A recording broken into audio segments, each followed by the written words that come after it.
சற்று முன் கிடைக்கப்பெற்ற மிக மிக முக்கியமான செய்தி ஒன்று வெளியாகியுள்ளது. அண்ணா பல்கலைக்கழக மாணவி வழக்கில் திடீர் திருப்பம். யார் அந்த சார் என்ற உண்மையை புலன் விசாரணையில் ஏன் தெரியப்படுத்தவில்லை? ஞானசேகரன் மீது ஒட்டுமொத்த வழக்கையும் பதிவு செய்து அமைச்சர்களும் காவல்துறை அதிகாரிகளும் தப்பித்ததற்கு என்ன காரணம்? முழுமையான பொறுப்பை ஸ்டாலின் அரசு ஏற்றுக்கொள்ள வேண்டும் என்று எதிர்க்கட்சி தலைவர் எடப்பாடி பழனிசாமி அவர்கள் குற்றம் சாட்டியுள்ளார். அதாவது அண்ணா பல்கலைக்கழக மாணவி விவகாரத்தில் குற்றவாளி ஞானசேகரன் என்பது நாம் அனைவரும் அறிவோம். ஆனால் அங்கு கேட்கப்படக்கூடிய மிக முக்கியமான கேள்வியே அண்ணா பல்கலைக்கழகத்தில் ஞானசேகரன் பேசிய நபர் யார், யார் அந்த சார் என்பதுதான் சட்டசபை வரை எதிரொலித்தது. திமுகவின் அமைச்சர் ஞானசேகரன் வீட்டிற்கே சென்று சாப்பிட்டுள்ளார். ஆனால் அவரிடம் ஏன் விசாரணை நடத்தவில்லை? சென்னை துணை மேயரும் ஞானசேகரனுடன் பழக்கத்தில் இருந்துள்ளார்.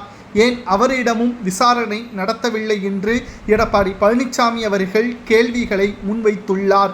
அது மட்டுமல்ல, இந்த வழக்கு அவசரமாக முடிக்க வேண்டும் என்பதற்காக புலன் விசாரணையை நடத்திய காவல்துறை அதிகாரிகள் மேலிடம் கொடுத்த அழுத்தத்தின் காரணமாக யார் அந்த சார் என்ற தகவலை எதிர்கொள்ளாமல் இந்த வழக்கு 11 வழக்கு ஞானசேகரன் மீது பதிவு செய்யப்பட்டு இன்று நீதிமன்றத்தில் சமர்ப்பிக்கப்பட்டுள்ளது. மகளிர் நீதிமன்றம் இந்த வழக்கை ஜூன் 2ஆம் தேதி இறுதி தீர்ப்பு அளிக்க உள்ளது. ஆனால் இதில் ஞானசேகரன் குற்றவாளி என்றால் அந்த சாரும் குற்றவாளிதான். அந்த சார் எத்தனை நபர்கள் என்பது ஏன் திமுக அரசு வெளியிடவில்லை? அவர்களிடம் விசாரணை நடத்துவதற்கு புலன் விசாரணை அதிகாரிகளுக்கு அதிகாரம் மறுக்கப்பட்டதற்கு காரணம் என்ன? வெட்ட வெளியில் அதிகாரம் கொடுப்பது போல் கொடுத்துவிட்டு விசாரணை நடத்தும் பொழுது அதிகாரம் பறிக்கப்பட்டதற்கு காரணம் என்ன என்பதுதான் இப்பொழுது நம்முடைய கேள்வியாக அமைகிறது. ஞானசேகரன் வசித்த வீடு புறம்போக்கு இடம், அதாவது கோவில் நிலத்திற்கு சொந்தமானது. ஆனால் பல ஆண்டுகள் அங்கு இருந்திருக்கிறார். அந்த இடத்தில் மிகவும் முக்கியமான நபராகவும் திமுக நடத்தக்கூடிய நிகழ்ச்சியில் மிக முக்கியமான பொறுப்பாளராகவும் செயல்பட்டுள்ளார். அமைச்சருக்கும் நிர்வாகிகளுக்கும் நட்புறவாகவும் இருந்துள்ளார்.